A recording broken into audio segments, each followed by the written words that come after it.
Hola iglesia, hoy ya es nuestro día número 18 y esta semana Dios ha sido muy intencional enseñándonos acerca de la importancia de compartir nuestra vida con la familia de Dios, con la familia, con su iglesia. Y hoy vamos a saber qué es lo que Dios quiere decirnos. Así que Padre bueno, en el nombre de Jesús te damos gracias porque tú estás muy interesado en que compartamos nuestra vida con nuestros hermanos, con esa familia que tú nos has dado, Señor. Y hoy, Señor, queremos agradecer desde ya porque sabemos que tú estarás hablándonos, Señor, y enseñándonos. Te damos muchas gracias, Padre, porque eres bueno y porque hoy es un día nuevo lleno de tu misericordia. En el nombre de Jesús, amén. Bueno, iglesia, es un gusto poder continuar en este tiempo de lectura, así que si ya tiene el libro en sus manos, vamos a leer el día número 18 que dice, Viviendo la vida juntos. Y el versículo es Colosenses 3:15 que dice, ustedes fueron llamados a formar un solo cuerpo, el cuerpo de Cristo. Salmo 133:1 dice, cuán bueno y cuán agradable es que los hermanos convivan en armonía. La vida fue diseñada para compartir. La intención de Dios es que experimentemos la vida juntos. En la Biblia, esta experiencia comunitaria se conoce como vivir en comunión. En la actualidad, sin embargo, la palabra ha perdido mucho de su significado bíblico. Tener comunión se usa para referirse a la conversación espontánea, la socialización, las comidas y la diversión. La pregunta, ¿dónde tienes comunión? Significa, ¿a qué iglesia asistes? Afirmar, quédate después del servicio para un momento de comunión, quiere decir, tendremos un refrigerio. La verdadera comunión es mucho más que asistir a los servicios dominicales, es experimentar la vida juntos. Consiste en amar desinteresadamente, compartir con corazón sincero, servir en la práctica, hacer sacrificios, consolar y solidarizarse con los que sufren y todos los demás mandamientos que en el Nuevo Testamento nos manda a hacer unos por otros. Con todo aquello relacionado con la comunión, el tamaño importa, cuanto más pequeño, mejor. Con una multitud se puede adorar, pero no se puede tener comunión. Cuando los grupos son superiores a 10 personas, algunas dejarán de participar, por lo general las más calladas, y otras ejercerán dominio. Jesús ministró en el contexto de los pequeños grupos de discípulos. Pudo haber elegido a más, pero sabía que 12 es prácticamente el tamaño máximo posible para permitir la participación de todos. El cuerpo de Cristo, como el tuyo, es en realidad una colección de varias células pequeñas. La vida del cuerpo de Cristo, como el tuyo, está en las células.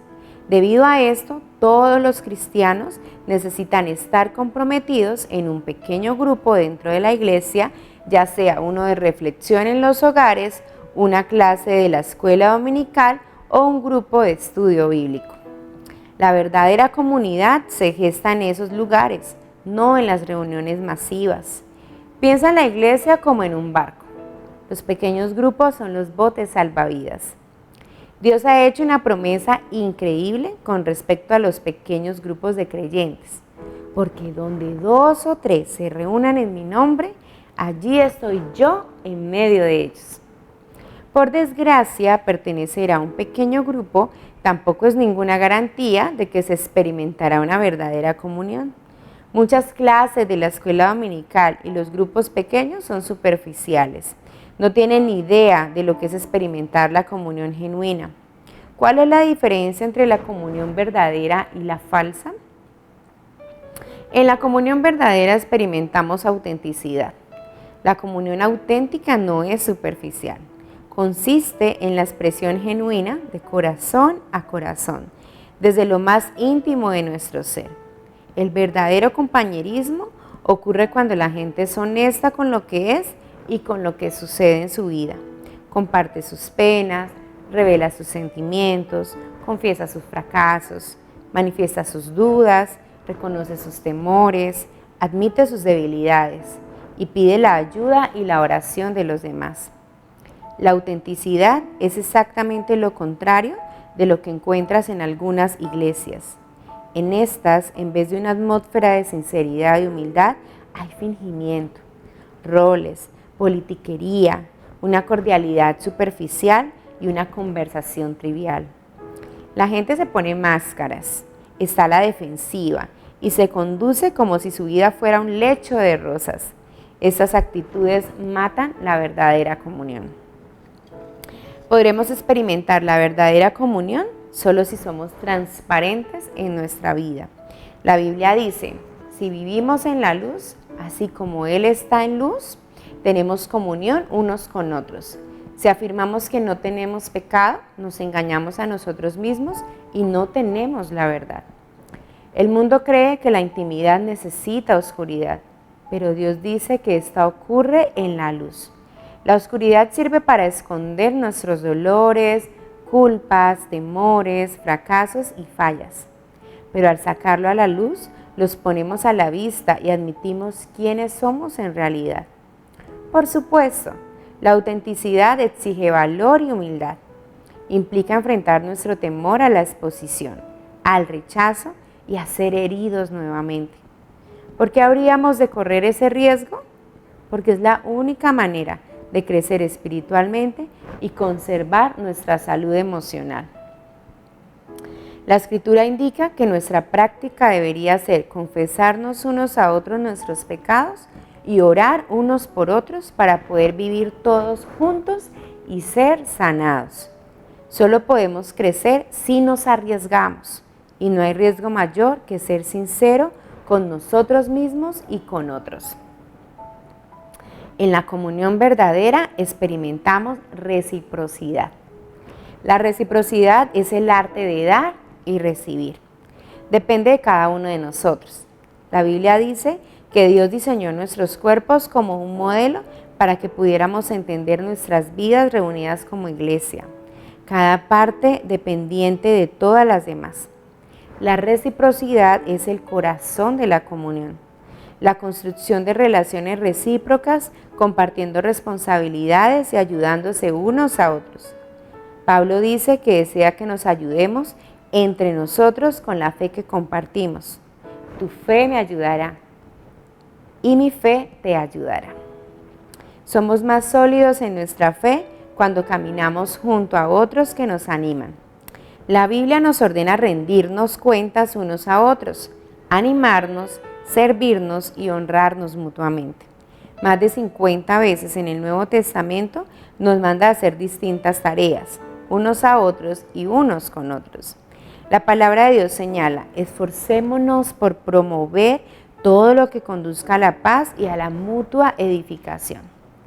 No eres responsable de cada persona del cuerpo de Cristo, pero tienes una responsabilidad con ellos.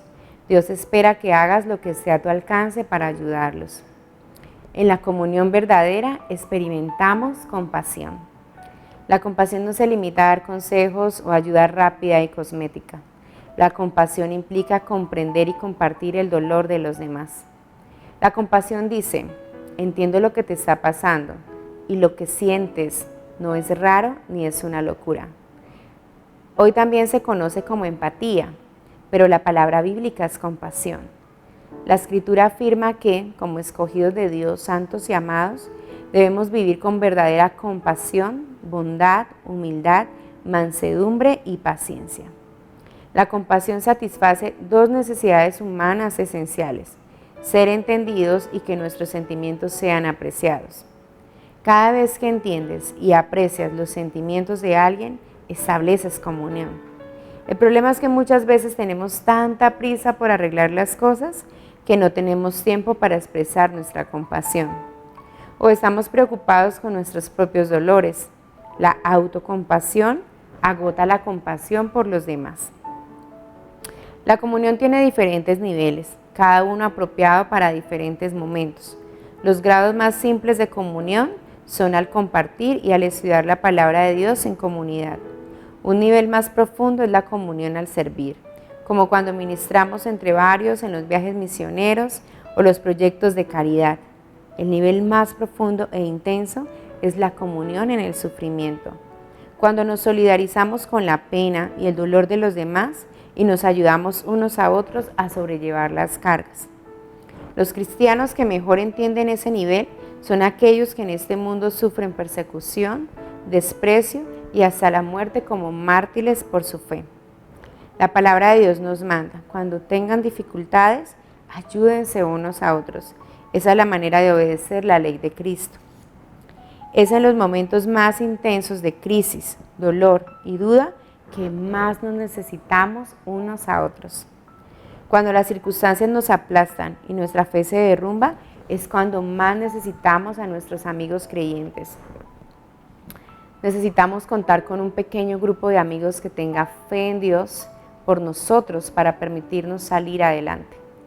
En un pequeño grupo, el cuerpo de Cristo es real y tangible, aunque Dios parezca distante. Durante su sufrimiento, Job necesitó con desesperación contar con ese grupo. Clamó: aunque uno se aparte del temor al Todopoderoso, el amigo no le niega la lealtad. En la comunión verdadera experimentamos misericordia. La comunión es un lugar de gracia, donde en vez de enfatizar los errores, estos se resuelven. La comunión se genera cuando la misericordia triunfa sobre la justicia. Todos necesitamos misericordia, porque todos tropezamos y caemos, y necesitamos que alguien nos ayude a ponernos en pie y en camino. Necesitamos brindarnos misericordia unos a otros y estar dispuestos a recibirla. Dios declara que cuando alguien peca, debemos perdonarlo y consolarlo, para que no sea consumido por la excesiva tristeza. No es posible tener comunión sin perdón. Dios nos dice: no guarden rencor, porque la amargura y el resentimiento destruyen la comunión. Como somos pecadores e imperfectos, inevitablemente nos lastimaremos. En ocasiones lo hacemos intencionalmente y otras veces sin mala intención, pero de una u otra manera requiere cantidades enormes de misericordia y gracia crear y sostener la comunión. La Escritura dice: tengan paciencia unos con otros y perdónense si alguno tiene una queja contra otro. Así como el Señor los perdonó, perdonen también ustedes. La misericordia de Dios es el motor que nos motiva a mostrar compasión a los demás. Recordemos que nunca se nos pedirá perdonar más de lo que Dios nos perdona a nosotros. Cuando alguien te lastime, tienes que decir: ¿usaré mi energía y mis emociones para vengarme o para buscar una solución? No es posible hacer ambas cosas. Muchas personas son renuentes a mostrar misericordia porque no entienden la diferencia entre confianza y perdón. Perdonar es soltar las riendas del pasado. La confianza tiene que ver con el comportamiento en el futuro. El perdón debe ser inmediato, lo pida o no quien ofendió. La confianza se construye con el tiempo. Esta requiere llevar un registro. Si una persona nos lastima repetidas veces, Dios nos manda a perdonarla al instante, pero no espera que confiemos en ella de inmediato. Tampoco supone que debemos seguir permitiendo que nos lastimen. Deberá demostrar que el tiempo le ha transformado. El mejor lugar para restaurar la confianza es dentro del ambiente de apoyo provisto por un grupo pequeño que ofrezca la posibilidad de animarnos mutuamente y rendirnos cuentas unos a otros. Experimentarás muchos otros beneficios si formas parte de un pequeño grupo comprometido con tener una comunión verdadera. Esa es una parte esencial de tu vida cristiana que no puedes desatender. Por más de 2000 años, los cristianos se han reunido regularmente en pequeños grupos para vivir en comunión. Si nunca has formado parte de uno, no tienes idea de lo que te estás perdiendo. En el capítulo siguiente analizaremos lo que se requiere para crear este tipo de comunidad con otros creyentes. Pero espero que este capítulo haya despertado el hambre por la experiencia llena de autenticidad, reciprocidad, compasión, misericordia que experimentarás con la comunión verdadera. Fuiste creado para esa comunión. Día 18. Pensando en mi propósito. Punto de reflexión. Necesito a otras personas en mi vida. Versículo para recordar. Ayúdense unos a otros a llevar sus cargas y así cumplirán la ley de Cristo. Gálatas 6:2. Pregunta para considerar. ¿Qué primer paso puedo dar hoy para relacionarme con otro creyente en un mayor grado de intimidad y autenticidad? Bueno, y hoy una vez más el Padre nos habla a nosotros como hijos de la importancia de pertenecer a un grupo pequeño, de la importancia de ser honestos entre nosotros, de rendirnos cuentas, de ser transparentes, de poder tener un lugar seguro en el cual poder expresar nuestros sentimientos más profundos. Así que vamos a ejercitarnos en eso. Padre bueno, te damos muchas gracias y te pedimos que nos ayudes a ser auténticos, sinceros, transparentes, Señor, que podamos reflejarte a ti también en eso. Te damos muchas gracias en el nombre de Jesús. Amén.